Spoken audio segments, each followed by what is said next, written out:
All right, ladies and gentlemen, we are going to take a peek at the Quiz 9 preview, getting you ready for one of our last quizzes of the semester.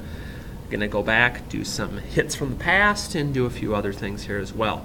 First, we start with our Algebra 2 F word, okay? Factoring. Again, 6-4, we re-hit up a lot of things again and added a couple of new things. First, I look here. Remember, the green sheet, have it, use it to try and help you with some things. So again, factor completely. Two terms, binomial. 9 and 100. 9 and 100. Ooh, 9 and 100. Perfect squares. Okay. Difference of squares. Use the form. You've got it right there.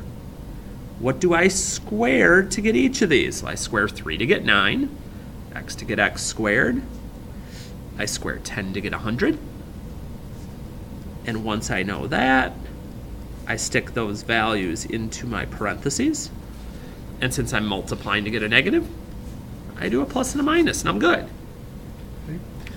Like anything else, though, it takes practice to be able to be doing it that quick. Now, before you get to number 2 and say, ooh, wait a minute. I have to do slide and divide. Do I? One thing we hadn't done with our green sheet before we get here,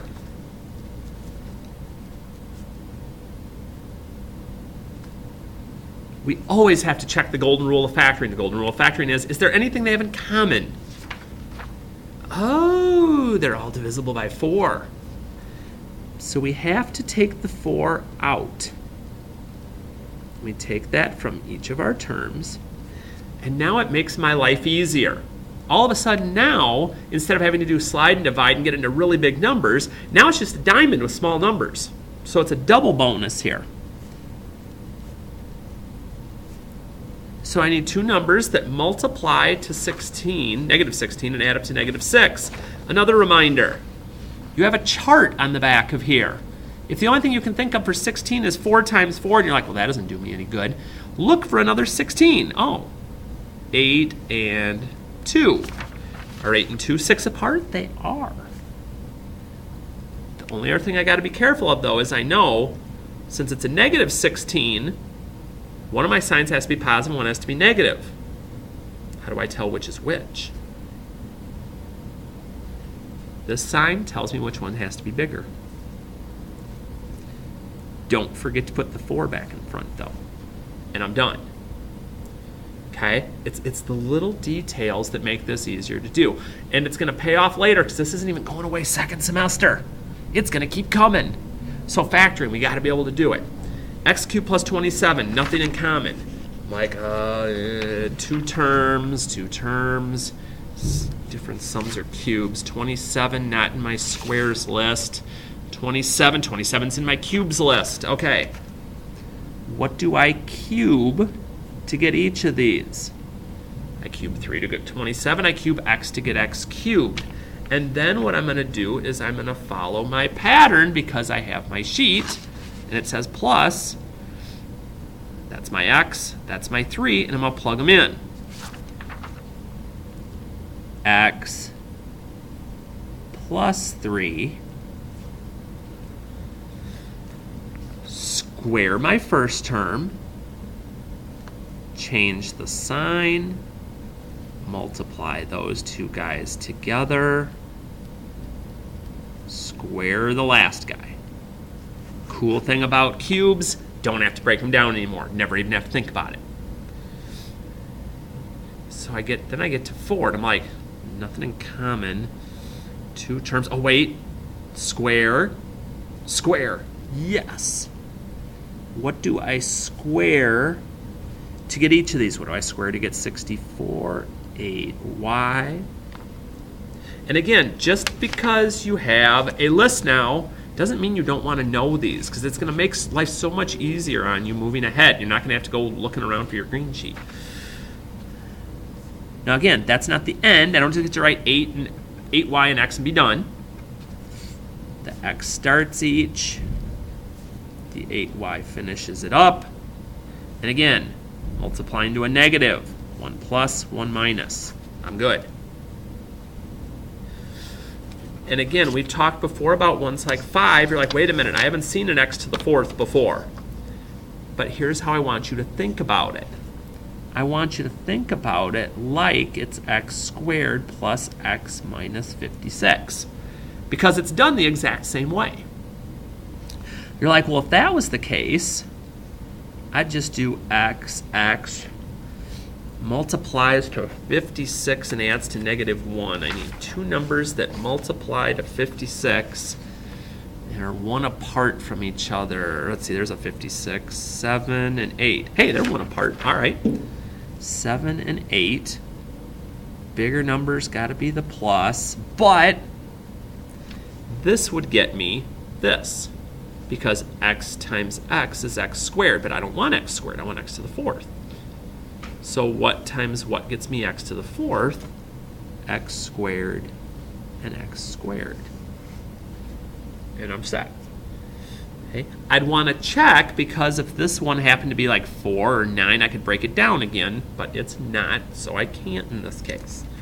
Okay, so there's lots of little things to watch for, but that's why I keep stressing the need to practice, and why we keep going back to it and back to it to get you more practice so you get better at it. If I see 4 terms, pair them off. Take the greatest common factor out of each one, and we've talked about this before, the largest number that divides in. So in this case, for my first pair, it's 3. And then we take the smallest exponent we see, which is x to the 2nd. I've already got the 3. I got 2 x's. I need 1 more to get to x to the 3rd. 3 times -5 is -15, and the x squareds are set. Over here, let's see. If I take a 4 out, I'd have -x plus 5. Now that's not quite working, because -x, they got to be the same. Oh yeah. Sometimes maybe I'll have to take a negative out. -4 times what gets me to -4x. Okay? Because again, these two guys, when I get done, have to be the same. Otherwise, I didn't do something right. -4 times what's -20? -5. And when I go to write my answer, again, my quantity, my set of parentheses, that's part of my answer. I know you see 2 of them, but don't write it twice. Don't write squared. Write it 1 time. And then the rest of my answer is just copying my greatest common factors together, and I'm good. Okay. And again, if you're getting stuck, look at those notes. Look at that YouTube video, type in factoring on the YouTube page, do something, but don't sit back and just go, I don't get it, I don't care, it's bad, I'm never going to use it. You're going to use it to pass this class, okay? We've got to get you turned into problem solvers. You're going to have to problem solve through life anyway. Might as well start now dealing with some things that you might not necessarily like. Okay? F of x equals this, find the inverse. Again, f of x is a fancy way of saying y. To find the inverse, I switch x and y, and I work on solving for y. So again, I don't like fractions. Okay, well, let's get rid of it.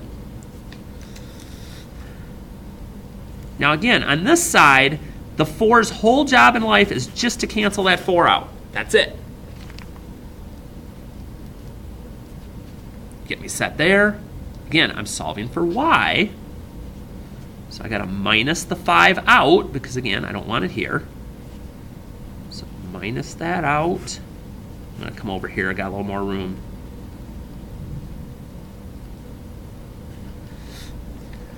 And then I'm going to divide everything by 3, because I want this in a form where if I had to graph it, I could. So I've got 4 over 3x minus 5 over 3. I don't want decimals. We never graph with decimals, never have, never will. And that's going to be my inverse. Number 8.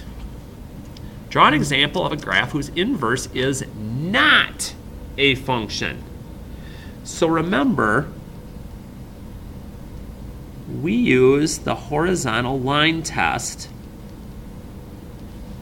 to figure out if the inverse is a function. And remember, if it only crosses at one point, then it passes, the inverse is a function. But if it passes in more than one point, it's not. So, when I think about this, so I want one that's not. I want to draw a picture of a graph that has more than one point that goes through. There's lots of things I could draw here. I could just draw something kind of curvy like this. I could just draw a parabola. Because when I do this, it goes through at more than one point.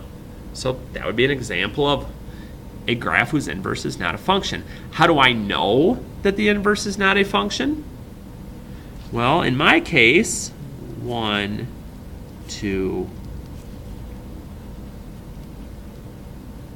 it passes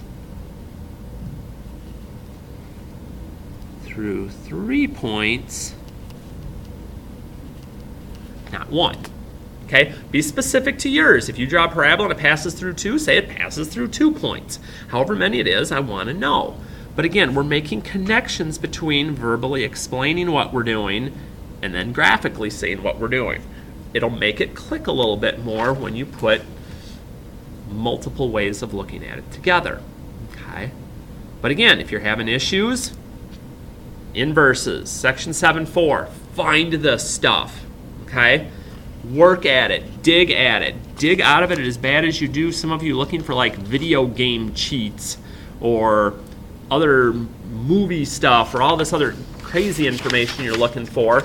You know, maybe do it in a different way. Okay, simplify the following. Now again, keep it simple.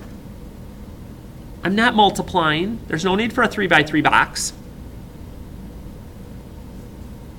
Just distribute the negative through.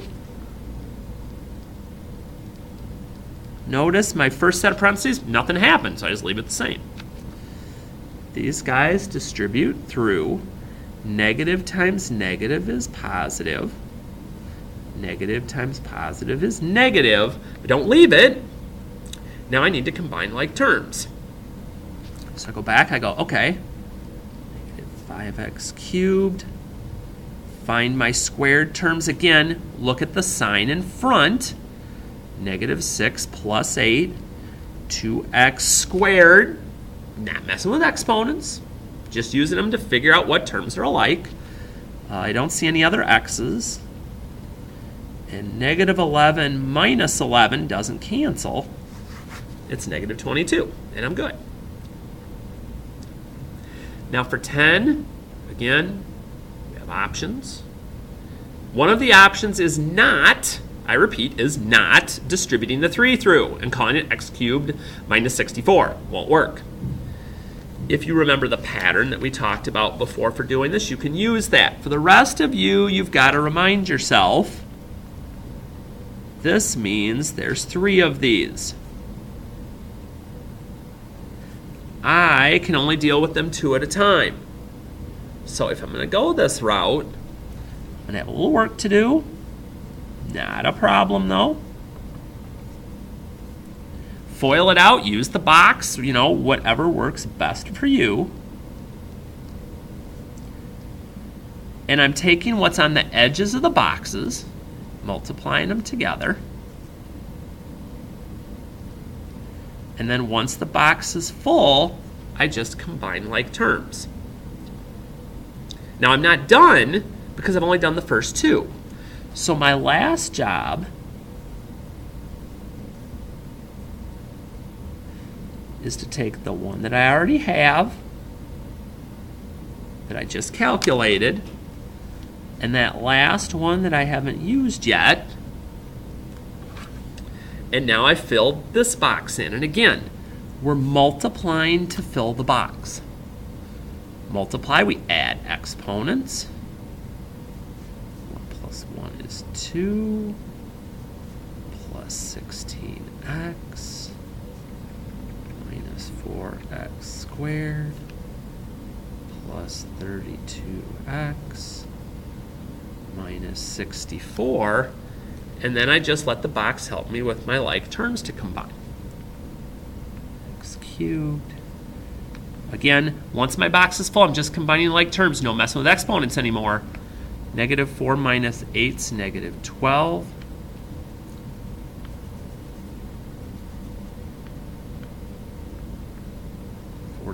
X minus 64. And I'm good.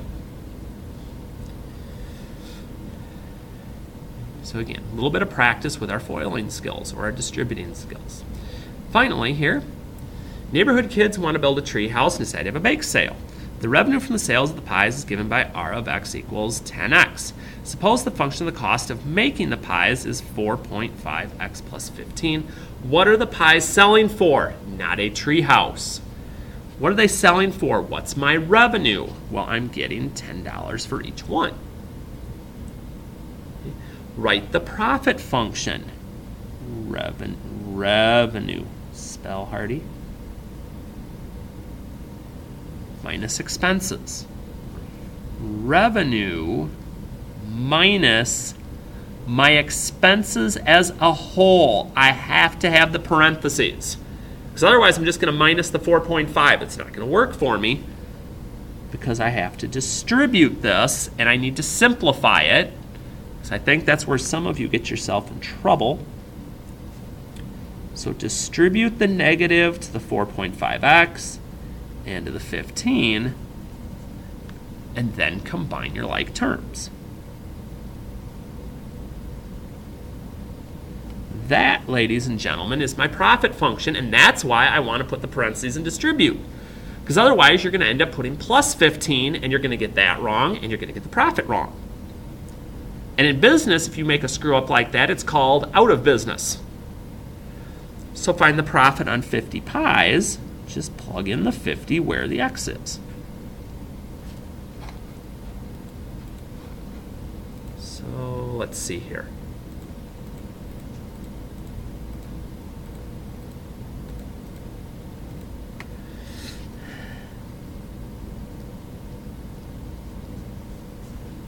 And find my profit. But I've got to remember, the biggest thing here is those parentheses, like I was talking about before. So we move up a bit. Okay, let f of x equal x squared minus 1 and g of x equal x plus 3. Write an expression for the function, state any domain restrictions. Okay, f plus g of 8. Let's keep life simple. All this means is I'm going to plug 8 in for x in each of those functions, find the answers, and then add them up. So f of 8 means I'm going to have 8 squared minus 1. I literally replace the x with what's in the parentheses. I'm going to do that for g over here as well. So I'd have 8 plus 3. I'm going to go ahead, I'm going to get the answer for each part.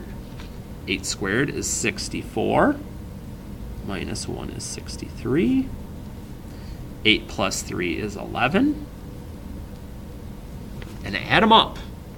Okay? Don't add them together and multiply. Don't FOIL anything out. Don't box it out. Just plug in the 8 for x and then put the two answers together. Okay?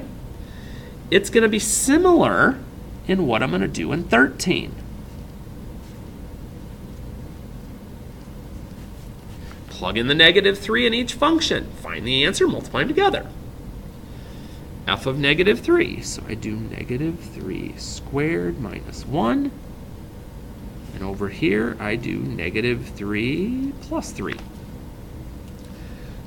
Negative 3 squared would be 9 minus 1, which is 8. Negative 3 plus 3 is 0. 8 times 0 is 0. That's it. Again, don't make it hard. Write it out in a format that makes more sense instead of trying to speed through, and you'll be all right. Now to the new stuff. Solve using synthetic division. Okay, we do synthetic division. If they give us an x plus or an x minus in parentheses, we use the opposite. If it says x equals, we keep it. Make sure there's no holes. 3, 2, 1, 0. Okay, there's not.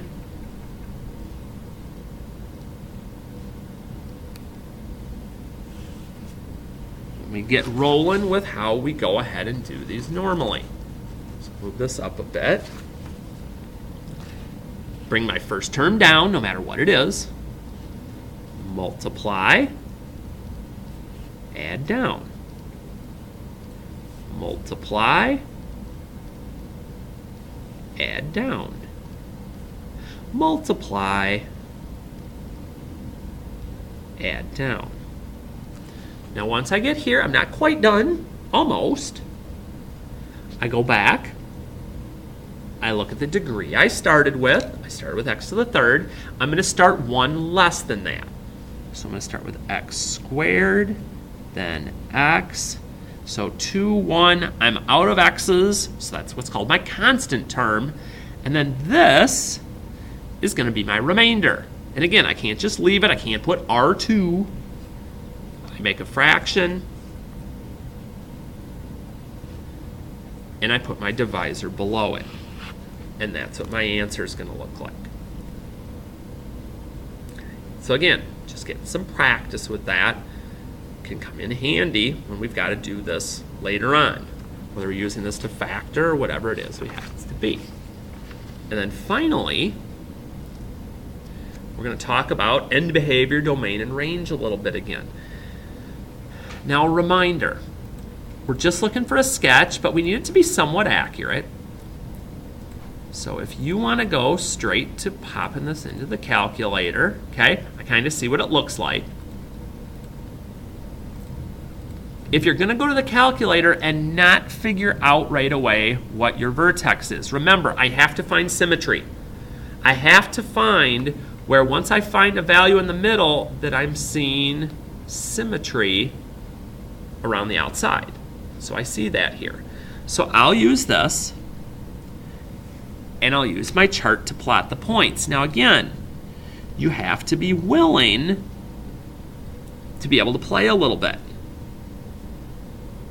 You're like, well, what if I don't see this right away? You know, is there a way that I can be sure I know I'm getting the right vertex so I don't get some screwy graph and mess all the points? Sure there is. Okay. If I wrote this out, notice there's a gap. Okay, that's actually what I'd be looking at. If I wanted to find the vertex myself, or at least the x value, remember, when I'm looking for the vertex,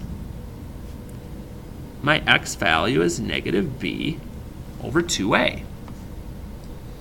Well, my b value here would be 0. My a value would be negative 1. And you're like, well, 0 divided by anything is just 0. And that's true. So when I went and looked at my chart, I'd know if I went to the x value of 0, that's where I'd find my vertex, or in this case, my highest point. So it is possible to do that even if I didn't have the calculator, at least to get my vertex. My domain still goes forever out to the left, forever out to the right. That still hasn't changed. My range, though, I have to be careful. Remember, bottom to top. Well, bottom's going down forever, negative infinity. But it doesn't go up forever. It gets up and stops right here at my y value of 5. And then my end behavior, I always remember one of my x's is going to positive, one of my x's is going to negative infinity. And we got to remember what that means. X to positive infinity means what's happening as my graph goes to the right. What's happening to y? Well, it's going down. Okay. It's going to negative infinity. It's going down. Well, okay. What is x is approaching negative infinity? What is x is going to the left? This way. What's happening to y? It's going down, okay, to negative infinity. If you're still having issues with any of these, again, I put section numbers on here to be able to look at notes, to be able to look on the website, to be able to look on the YouTube page, or maybe watch this again just to kind of reiterate a few things. But again, be ready with this. Do the homework, put the time in, put the effort. It will pay, it will pay, it will pay, but only if you're willing to actually put it in. And I don't mean I looked at it for 5 minutes, I don't get it, I don't understand, I tried, boo-hoo. Actually put in the time and you will see the success that you're looking for. So good luck.